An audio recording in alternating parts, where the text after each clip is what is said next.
Je sais pas si vous entendez.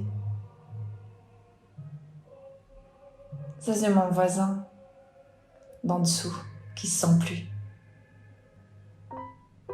Salut, moi c'est Audio. Suite à un sondage Twitter qui est ici, vous avez voté donc pour mon parcours artistique et vous voulez connaître celui-ci de plus près. C'est exactement ce dont on va parler aujourd'hui. Dans cette vidéo, vous allez découvrir les différentes pratiques que j'ai pu avoir au fur et à mesure du temps et la façon dont moi j'ai évolué jusqu'à ma pratique actuelle. Comme énormément de personnes qui commencent l'art, moi j'ai commencé dès toute petite, notamment sous l'influence d'une maman qui, elle, dessinait déjà depuis hyper longtemps. Il faut savoir que dans ma famille, côté maternel, ils sont extrêmement forts pour tout ce qui est dessin et peinture. Que ce soit mes tantes, mes oncles, mon grand-père, ils savaient tous dessiner et c'est quelque chose qui a été transmis donc à ma maman. Et pendant très très longtemps, j'ai travaillé avec ma maman pour m'améliorer en dessin puisque c'est quelque chose qui m'a toujours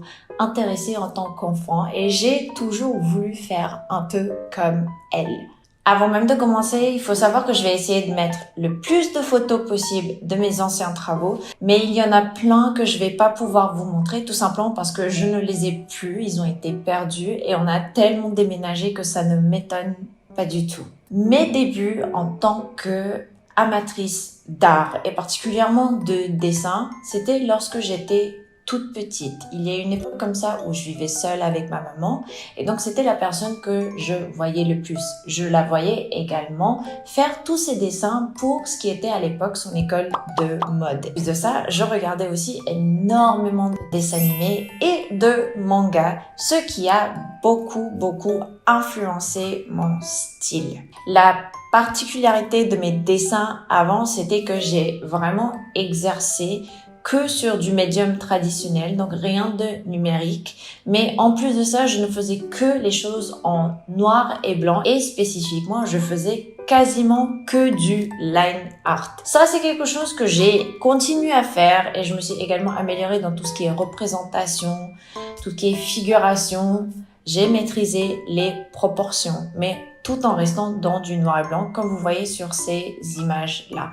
Il me semble que ça date vers 2011, peut-être 2013 maximum. Et là où j'ai fait réellement un bond dans le dessin, sachant que j'ai fait vraiment que du noir et blanc, c'était en découvrant l'aquarelle et spécifiquement l'artiste Agnès Cécile.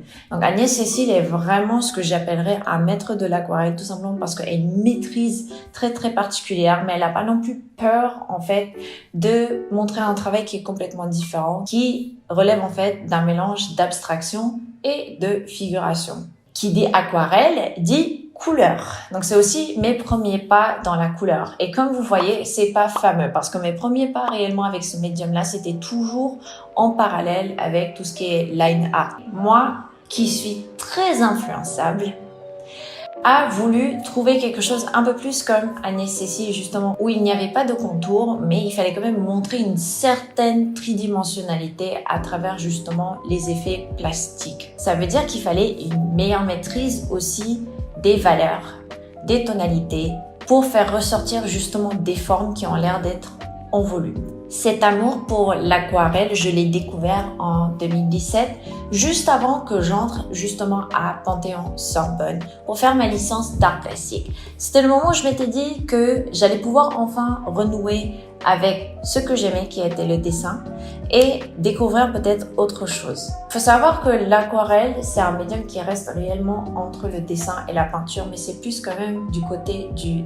dessin. Et c'est vrai que ça a posé énormément de problèmes pour moi et pour ma formation, tout simplement parce que je restais énormément dans la figuration, ce qui n'est pas particulièrement un problème en licence d'art plastique, mais je restais beaucoup dans une certaine forme de figuration où c'était vraiment presque nature morte, paysage, je fais des animaux, des gens que je voyais. Et ça a un intérêt, tout comme ça peut être assez limité. À un moment, je ne pouvais plus avancer avec l'aquarelle parce que j'avais commencé à le maîtriser. Et c'est pile à ce moment-là où j'ai voulu en fait renaître et faire carrément autre chose. En 2019, j'ai été intégrée par une amie artiste à l'époque dans un groupe qui s'appelle Kenyo. C'est vraiment un groupe chouette parce qu'il y a énormément d'artistes dedans, il y a différentes façons de peindre et pourtant tous se ressemblent un peu. C'est très étrange et à la fois très très formateur, tout simplement parce qu'il y a tous les niveaux.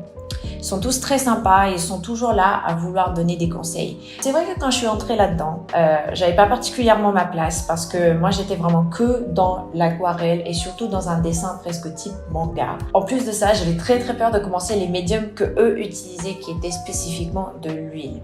Je ne pouvais pas faire de peinture à l'huile chez moi. C'est extrêmement compliqué parce que c'est un espace fermé, j'ai pas beaucoup de lumière, il faut tout aérer. C'est là que j'ai découvert la gouache qui est mon médium actuel. Et la gouache, c'est encore un autre niveau. Bien que l'aquarelle a justement propulsé ma personne pour une meilleure représentation, pour comprendre mieux les couleurs et les valeurs, la gouache, c'était différent parce que la gouache, c'est réellement un peu plus comme de la peinture à l'huile, mais avec de l'eau. Donc c'est extrêmement compliqué parce que c'est une question de consistance. Il fallait réellement comprendre comment mélanger les couleurs, chose que j'ai dû apprendre réellement de la façon la plus difficile possible. Et c'était un gros challenge. Donc, mes débuts de gouache, c'était pas fameux. Si vous me suivez sur notre chaîne de vlogging, vous allez voir que ma première peinture à la gouache, c'était un premier portrait très très mauvais. Il y avait énormément de problèmes parce que non seulement j'étais incapable de bien comprendre ses proportions dans le dessin, j'étais aussi terriblement obnubilée par une ressemblance parfaite. Ce qui est techniquement assez impossible quand tu commences. Ça m'a donné une peinture qui est sincèrement trop foncée. Les couleurs sont muddy, vers des teintes marronnées, sombres, et mes valeurs sont beaucoup trop exagérées. Avec énormément de travail, avec énormément de conseils de différents artistes, j'ai pu arriver à un point où j'ai un checklist en fait à prendre en compte lorsque je peins un visage ou quelconque forme. Ce qui a donné une pratique beaucoup plus libre et beaucoup plus aisée. Comme vous voyez ici où je n'ai pas peur de réellement jouer avec de la peinture, créer des effets différents et faire même de la technique mixte, chose qu'on voit au niveau de mes œuvres les plus récentes que j'ai pu exposer à Paris 15. Et donc, en tant qu'artiste, il faut considérer qu'il y a toujours une évolution, que celle-ci est constante et il ne faut pas s'arrêter de se contenter d'un style juste comme ça. Bien que c'est super sympa qu'on puisse imiter ce que fait quelqu'un d'autre, pour trouver son propre style, c'est beaucoup plus compliqué et ça vient avec énormément de travail, avec énormément de temps consacré à ce travail-là pour se voir justement changer. Techniquement, il y a encore énormément de choses que je ne comprends pas. Théoriquement, des fois, c'est complètement flou. Et par moments, je me perds aussi dans mon style que j'essaie de conserver et de rendre unique, alors que peut-être, c'est pas forcément ce qui importe tout le temps. C'est pas parce que je suis à ce niveau-là que vous allez pas y arriver. Je connais énormément de gens, à l'époque où on a commencé à dessiner, qui étaient beaucoup plus mauvais que moi, qui sont aujourd'hui bien meilleurs que moi, que ce soit en dessin ou en peinture. Donc tout est possible. J'espère que ça vous a plu et que j'ai pu vous intéresser pendant ces dizaines de minutes-là, où vous avez compris plus ou moins comment moi j'ai évolué. Je serais vraiment trop heureuse d'entendre comment vous avez évolué avec votre art, que ce soit de la sculpture ou de la peinture, voire autre chose, et comment ça s'est passé pour vous. Donc n'hésitez pas de laisser vos expériences en commentaire et je vous vois la semaine prochaine pour une nouvelle vidéo. Bisous et faites de l'art!